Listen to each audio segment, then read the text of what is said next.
Film बनाई थी काला हिट, उसको लेकर लगातार धमकियां मिल रही, क्या पूरा जो है मामला है?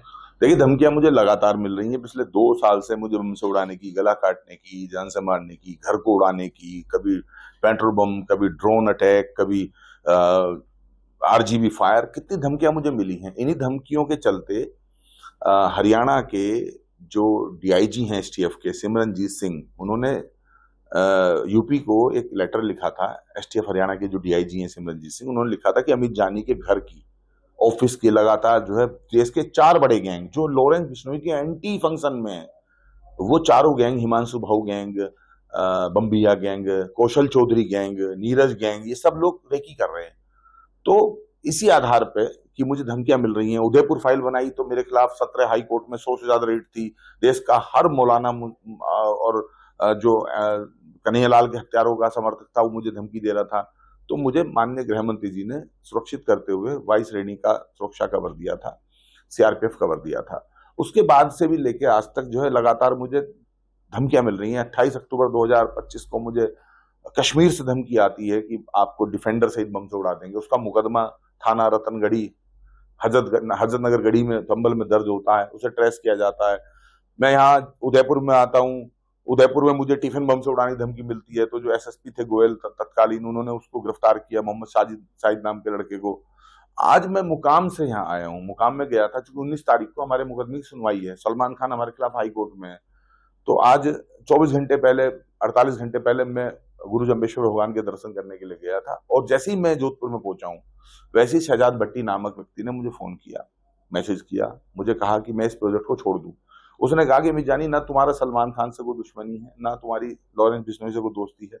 तुम काला हिरण फिल्म में जो है लॉरेंस बिश्नोई को जो है दाऊद इब्राहिम का बाप बता रहे हो।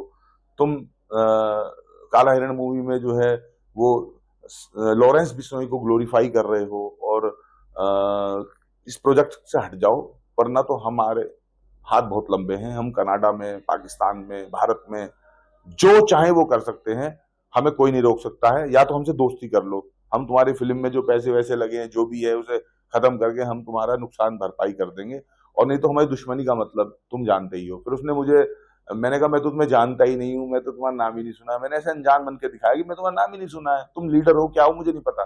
तो उसने कहा कि अच्छा मैं तुम्हें परिचय देता हूँ। उसने मुझे लिंक भेजा। तो लिंक में वो था जो नीतीश कुमार जब चीफ मिनिस्टर थे, उनको शहजाद भट्टी ने धमकी दी थी। तो जी न्यूज पे जो खबर चल रही है, वो उसने मुझे लिंक भेजा। उसने हथियारों के फोटो भेजे, आरजीबी के फोटो भेजे, AK-56, AK-47, बड़े बड़े खतरनाक हथियारों के फोटो भेजे कि ये हथियार तो हमारे घर पे रहते हैं।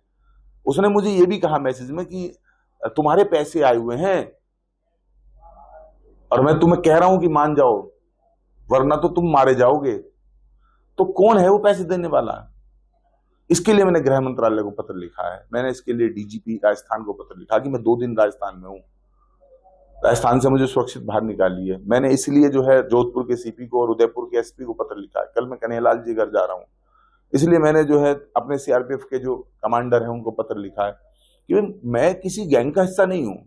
लोग 26/11 बना रहे हैं तो उसमें आतंकवादी कसाब को दिखा रहे हैं। कोई एलओसी बना रहा है, कोई बॉर्डर बना रहा है, कोई बारामूला बना रहा है, कोई कश्मीर फाइल बना रहा है, कोई जो है उरी बना रहा है। तो सब आतंकवादियों के खिलाफ है। धुरंधर बनी तो आतंकवादियों के खिलाफ है। तो मैं बहारो फूल बरसाओ के गाने नहीं लिख सकता हूं। मैं कुछ कुछ होता है, दिल वाले दुल्हनिया ले जाएंगे नहीं बना सकता हूं। मेरे विषय यही है। मैं कल की संभल बना रहा हूं, मैंने उदयपुर फाइल बनाई। मैं ये जो राइवलिटी है लॉरेंस बिश्नोई सलमान खान की और काला हिरण शिकार मामले, काला हिरण बना चुका हूं, बन चुकी है, उसको उसका टीजर रिलीज हो चुका है, उसको रिलीज करने वाला हूं। मैं बुरहान वानी पे एक फिल्म बना रहा हूं, किस तरह आतंकवादी था वो, कैसे उसने। तो मैं, मेरे सब्जेक्ट है, हर किसी एक जोनर है। तो मैं कोई आतंकवादी नहीं हूं, मैं लॉरेंस बिश्नोई गैंग का कोई मेंबर नहीं हूं। सिद्धू मूसेवाला को मैंने नहीं मरवाया। अगर शहजाद भट्टी की और लॉरेंस बिश्नोई की एनिमिटी है तो मैं किसी के पक्ष में नहीं हूं। हाँ, ये मैं जानता हूं कि मैं भारत देश का नागरिक हूं, देशभक्त हूं। इसके लिए मुझे पता है कि एनआईए ने और आईबी ने, भारत सरकार ने शहजाद भट्टी को घोषित आतंकवादी डिक्लेयर किया हुआ है और वो आईएसआई के इशारे पे काम करता है। तो मुझे बहुत मतलब तकलीफ इस बात की कि सलमान खान 2 मोर्चे पे क्यों लड़ रहे हैं। 10,000 से ज्यादा धमकियां सलमान खान की टूल किट के द्वारा मुझे दी जा चुकी है। उसमें डी कंपनी के नाम से धमकी मिली, मुंबई में आते ही एयरपोर्ट से अपहरण करके समुद्र में फेंक देने की धमकी, काट देने की धमकी, मार देने की धमकी। कितनी धमकियां, कितनी गाली गलौज, कितनी बदतमीजी। मतलब एक आदमी 1000 धमकी अगर उसको मैसेंजर में, व्हाट्सएप के, इंस्टाग्राम के, फेसबुक के मिलेंगी, कॉल आएंगे, हजारों धमकियों कॉल अगर दिन रात आदमी को आएंगे तो आदमी पागल हो जाएगा। और चलो छपरी जो उनके फैन है उनके अलावा, पहले तो टूल किट से धमकी दिला सलमान खान, अब उन्होंने लॉरेंस बिश्नोई के दुश्मन का सहारा लिया है। मुझे लगता है सलमान खान के कहने पे ही शहजाद भट्टी ने मुझे इस प्रोजेक्ट से हटने और ना हटने पर जान से मारने की, ड्रोन हमले से मारने की, ग्रेनेड हमले से मारने की धमकी दी है। तो दो मोर्चे पे क्यों लड़ रहे हैं वो? या तो वो सीधा सीधा कानून का ही सहारा लें। इसलिए मैंने वो नोटिस फाड़ दिया था, सलमान खान का नोटिस था कि भाई तुम एक मोर्चे पे लड़ो, या तो तुम नोटिस दो, हाई कोर्ट जाओ, सुप्रीम कोर्ट जाओ, या तो तुम धमकी ही दिलाओ, दो में से एक काम तो करो। वो दोनों काम कर रहे हैं। वो मुझे, मेरे फिल्म को हाई कोर्ट, सुप्रीम कोर्ट के जरिए रोकना चाहते हैं, एक अभिव्यक्ति की स्वतंत्रता को दबाना चाहते हैं, और दूसरी तरफ मुझे डराना चाहते हैं कि मुझे मार देंगे या तो मैं इस प्रोजेक्ट को छोड़ दूं। लेकिन मैं आपके माध्यम से कहना चाहता हूं, मैं भी मर जाऊंगा तो भी ये प्रोजेक्ट जो है नहीं रुकेगा, बाकी लोग इसको रिलीज करेंगे। सर, आज आप जोधपुर में हैं, क्या लगता है कि आपको ट्रैक किया जा रहा है? क्योंकि आपको जोधपुर पहुंचने के बाद धमकी मिली है, तो क्या लगता है कि जो बाहर बैठे लोग हैं वो आपको ट्रैक करते हुए जो है आपको धमकी दे रहे हैं? बिल्कुल ट्रैक किया जा रहा है। मेरे घर पे मैं होता हूं तो मुझसे कहा जाता है तुम घर के अंदर हो, तुम्हारी गाड़ी defender number so and so UP 15 वो बाहर खड़ी है। मुझे कहा जाता है तुम्हारा बच्चा जिस स्कूल में पढ़ता है, स्कूल का नाम बता के कि हम जानते हैं कि तुम्हारा बच्चा यहाँ पढ़ता है। मुझे बताया जाता है कि तुम संभल में हो और तुम्हें डिफेंडर सहित बम से उड़ा दें, यानी उन्हें पता है। और ये मैं नहीं कह रहा कि वो मुझे ट्रैक कर रहे हैं, मैं फिर दोहरा रहा हूं कि श्री सिमरनजीत सिंह, एसटीएफ हरियाणा भौंडसी, उन्होंने एक पत्र जारी किया। वो पत्र आपको दिखा सकता हूं, वो पत्र जारी किया है और पत्र में उन्होंने लिखा है कि लॉरेंस बिश्नोई के जितने एंटी हैं वो सारे अमित जानी के घर पे, ऑफिस पे रेकी कर रहे हैं, सुरक्षा अरेंजमेंट्स देख रहे हैं, पुलिस अरेंजमेंट्स देख रहे हैं।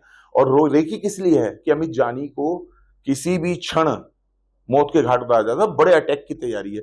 तो जो बड़े अटैक की तैयारी लॉरेंस बिश्नोई की जो अपोजिशन वाले हैं, अपोजिशन गैंग्स हैं जो वो कर रहे हैं, इसके लिए, और उदयपुर फाइल में जो देश भर के तमाम आपराधिक तत्व जो है मेरे पीछे पड़े थे, इसलिए तो मुझे गृह मंत्री जी ने वायु सुरक्षा दी है, इसलिए तो मुझे सीआरपीएफ कवर दिया है। लेकिन मैं सीआरपीएफ कवर के अंदर भी कितना सुरक्षित हूं? जब वो कहते हैं, अभी परसों मुझे ऑडियो आया है जिसकी मैंने शिकायत गृह मंत्रालय में की है, परसों ही मुझे ऑडियो आया है कि ये जो तुम्हारे साथ सीआरपीएफ के कमांडो घूमते हैं ये बम थोड़ी झेल पाएंगे, पहले इनको मारेंगे फिर तुमको मारेंगे। तो बताइए, जो इतने बड़े आतंकवादी हैं, कभी कोई बारामूला धमकी देता है। अब शहजाद भट्टी का नाम किसने नहीं सुना है? शहजाद भट्टी तो घोषित आतंकवादी है। तो अगर मान लीजिए कल मेरी गाड़ी पे जो है आरपीजी फायर हो गया, कल मेरे काफिले को बम से उड़ाने की कोशिश की गई, कल मेरे परिवार पे अटैक हो गया, तो ये 3 सीआरपीएफ के कमांडो क्या कर लेंगे? तो मैं अपने परिवार की जान माल को लेकर बहुत चिंतित हूँ। और मैं देश के गृह मंत्री जी को भी मैंने पत्र लिखा है और गृह मंत्रालय को भी लिखा है, यही कि इन सब आतंकवादियों को तो क्या ही करेंगे, तो देश के बाहर बैठे हैं, लेकिन मेरे परिवार को मुझे सिक्योर करिए। मेरी अभिव्यक्ति की स्वतंत्रता है। मैं काला हिरण पे फिल्म बनाऊंगा, मैं इसको रिलीज करूंगा। मैं इसके बाद जो है पहलगांव के हमले पे फिल्म बनाऊंगा, मैं ऑपरेशन महादेव पे फिल्म बनाऊंगा, मैं बुरहान वानी पे फिल्म बनाऊंगा, मैं हाफिज सईद पे। मेरी मर्जी, मेरी अभिव्यक्ति स्वतंत्रता है। एक फिल्मकार अगर इस देश के अंदर इतना डर डर के जिएगा तो फिर कैसे जिएगा, कैसे फिल्म बना पाएगा? मेरे क्रू है, मेरे टीम है, मेरे डायरेक्टर है, मेरे एक्टर हैं, मेरा परिवार है, मेरा बच्चा है, वो कैसे सरवाइव कर पाएंगे इन लोगों की धमकी? तो मुझे धमकी ना से बचाया जाए, इन लोगों के खिलाफ कार्रवाई की जाए, मेरी